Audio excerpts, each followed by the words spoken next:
Hello everyone, it's been a very exciting week because Fields of Mistria launched in early access. Now, a lot of people have been jumping in and starting their journey in Fields of Mistria. You can see here it reached the top 4 of the Steam top sellers list. Now, for those of you who have started playing, you're probably wondering what is next in Fields of Mistria. There's also probably some of you out there who haven't played the game yet, but you're looking forward to the launch of 1.0. Well, both of you should be very excited for today's video because we're talking about the future of the Fields of Mistria. In today's video, I'm going to be going over what is officially confirmed for 2024, what is confirmed for 2025, and I'm going to be talking about the things that I hope are going to be coming to Fields of Mistria. As we go through the different categories, feel free to let me know in the comments down below what would you like to see in Fields of Mistria. And definitely make sure you leave that comment because the developers have said that they are listening to feedback. So yeah, if there's something that you really would like to see in the game, make sure to leave that comment. In case you missed it, here is the Fields of Mistria roadmap. Right now in the game, you can only get the villagers up to 4 hearts, but by the end of 2024, we're going to be able to get them up to 6 hearts. That means that by the end of the year, we're going to get to see an extra heart scene for all of the dateable NPCs.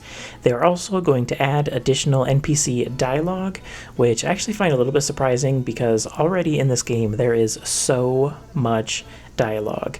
Okay, so past 2024, what is coming to the villagers and romance?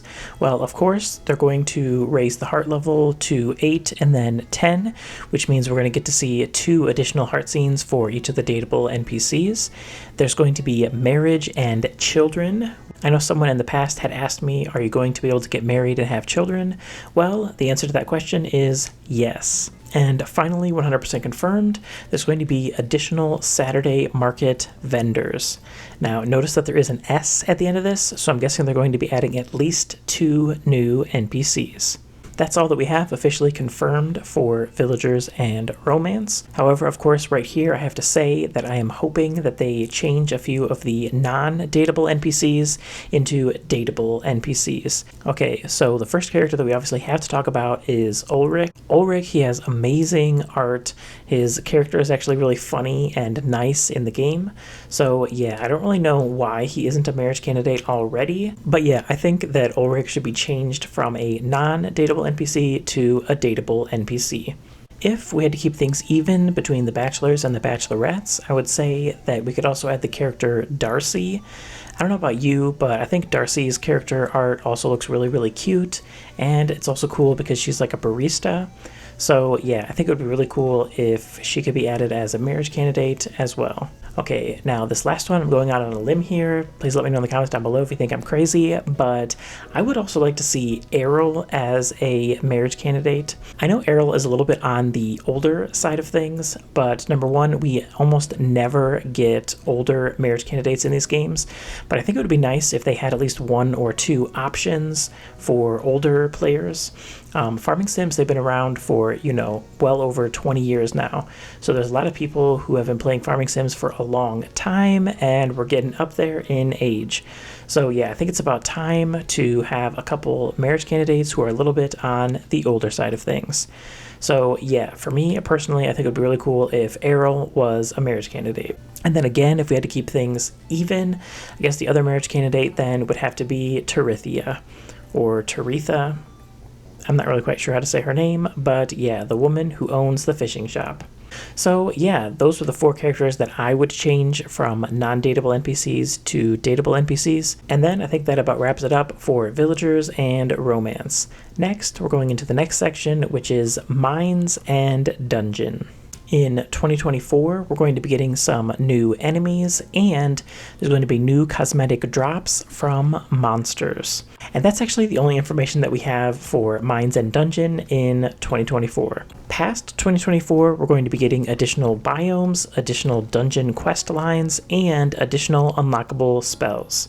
Now, for this one, if you go to the mine, you can see that it looks like there's going to be quite a few different levels of the mines.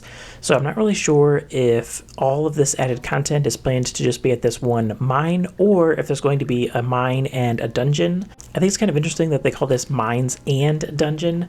So do you guys think that there's going to be two separate areas, the mines that we already have, and then also a dungeon? Or is the place that we have right now, is that just considered the mines and a dungeon? For me personally, I think that the mines, they were done really, really well. I don't know about you, but for me, the mines were really addicting. I really got super excited to, go down 5 levels, get to the next elevator, and then, unlock new things. And then each time you go down a certain number of levels, then you have an extra quest that unlocks. And yeah, I found that whole system to be really addicting. So yeah, me personally, I'm really excited to see more of the mines. Also, of course, a few new spells is not going to hurt. The next category is Town and Renown. Now, the Town and Renown system, I think that's also a system in this game that works really well. As you're playing the game, you're going to be donating things, you're going to be completing quests, and you're going to be selling things. And all 3 of these things, they're going to add to your town's renown. In 2024, the renown level is going to raise by 20 levels. And so then, of course, there's going to be additional renown rewards, additional board requests, and additional museum content. And there's going to be 1 additional festival. If you've been playing the early access version of Fields of Mistria, you'll know that right now only spring has a festival, and it's a spring festival, and I thought the spring festival was a lot of fun, so I'm really excited to see what they do with the other festivals. Me personally, the festival I'm looking forward to the most is probably going to be like a Halloween-themed festival. I'm really obsessed with Halloween, and I'm really excited for fall. So my hope is that in 2024, we're going to get to see a Halloween-themed festival in fall. Also, that would give them a chance to do really cute Halloween outfits for all the different characters. So yeah, fingers crossed for that. Moving beyond 2024, of course, the renown level is going to raise even further. There's going to be additional town quests and board requests, and there's going to be additional festivals. So I'm not sure if they're only going to have 1 festival per season, but me personally, I'd kind of like to see at least 2 per season. So I guess we're just going to have to wait and see how many festivals they're going to add. So as I said before, my most anticipated festival is the Halloween Festival. Make sure you let me know in the comments down below what festivals do you guys think they should add to Fields of Mistria. And the last category is customization and cosmetics. Now, in 2024, we're going to be getting additional home upgrades, additional player and animal cosmetics, additional furniture, and decor. Moving along to 2025 and beyond, we're going to be getting additional home and farmland upgrades, additional player and animal cosmetics, additional furniture and decor, pets, and ability to ride large animals. This is a category where we already know what some of this content is going to be, even though in this roadmap it doesn't specifically say it. You can already meet a dog in the town, so yeah, there's definitely going to be a dog that becomes available to choose at the beginning of the game. However, whether or not we're going to have different types of pets that we can choose between, that is up in the air. Me personally, I'm a really big cat person, so I'm really hoping that we can have a cat as a pet. I think there's a pretty high chance that there is going to be cats. Cats are usually associated with magic and witches and things like that. So for me, I think it would be really weird if they didn't put cats as one of the types of pets. I also think it would be interesting if they had more non-traditional pets, like maybe birds or hamsters or cute things like that. And I also would like to see them give us the ability to have more than 1 pet. But yeah, those are all things that are up in the air right now. Please let me know in the comments down below what type of pet are you guys looking forward to, or what animal are you guys looking forward to. Of course, there's going to be mounts that come to the game. I do think it's interesting that they say ride large animals, because I think that also implies that it's not going to be just horses. There's probably also going to be a different type of mount in this game. So I'm not really sure what the other animals are going to be, or what even they could be.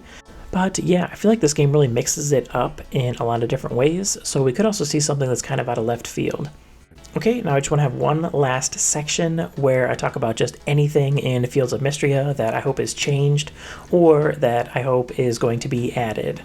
For me, one thing that seemed slightly counterintuitive was the way that the axe or the lumber making skill improves in the game. I know in the beginning I was hitting a lot of stones and I was hitting a lot of lumber, and I noticed that my mining skill would increase, but my lumberjacking skill just stayed 1 for a very long time. That is because actually in this game right now, hitting lumber doesn't improve your skill at all. You have to go to the carpenter's shop and you have to make different things before you can level up that ability. So for me personally, I kind of felt like I was being punished a little bit for not making more cosmetics. For me personally, I think that they should change that and have it be that chopping lumber also will improve this skill. I don't know, to me it just seemed a little bit counterintuitive, so I'm not sure if I'm the only one who felt that way. All of the other skills, I felt like I was completely fine with them, and they all worked really the way that I thought they would. But yeah, with lumberjacking, I think they should make it so that chopping lumber also improves your skill. So yeah, that's everything that is confirmed for Fields of Mistria, and you also know my thoughts on what I would like to see in the future for Fields of Mistria. Please let me know in the comments down below, what are you guys looking forward to? Don't forget to hit that like button, and I'll see you guys next time.